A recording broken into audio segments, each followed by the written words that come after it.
Сәлем достар, сіздермен Еркетай арнасы. Арнамызға тіркеліп, лүпіл басып, қолдау көрсетіп қойыңыздар. Патшаның қызы неге көңілсіз? Ертеде патшаның екі қызы болыпты.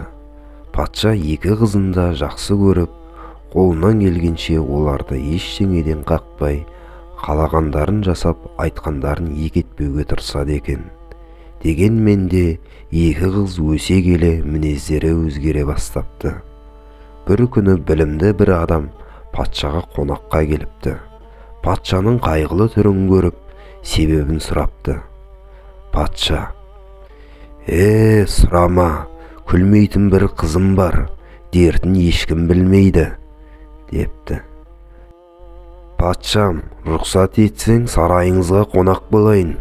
Мүмкін қызыңыздың қайғысының себебін табармын, дейді жолаушы. Патша қуана рұқсат етіпті. Сол күннен бастап саяхатшы екі қызды патшаның рұқсатымен жасырын аңдай бастапты. Қараса, екеуі түнде жатар алдында жастықтарының астынан бір дәптер шығарып, бір нәрселер жазып, таңертең жазғандарын оқып, орындарынан тұрады екен. Саяхатшы бір күні қыздар ұйықтағаннан кейін дәптерлерін алып оқыса, кіші қызы өзіне жасалған жақсылықтарды, ал үлкен қызы тек болмашы әділетсіздіктерді жазыпты.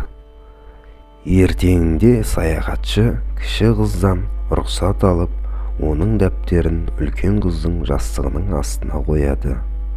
Таң атысымен патшаның үлкен қызы жастық астынан дәптерді алып оқыпты.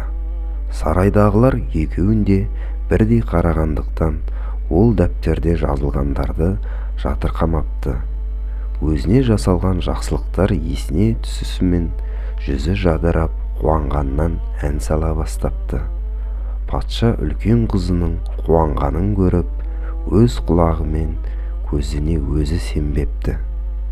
Бірден саяхатшыны шақырып, бұны қалай жүзеге асырғанын сұрапты. Саяхатшы: патшам, өмір айна сияқты. Оның жақсы жақтарын ойласақ, бізге әдемі көрінер. Сіздің үлкен қызыңыз өмірінің жаман жақтарын ойлағаны үшін бақытсыз болған, деп жауап береді.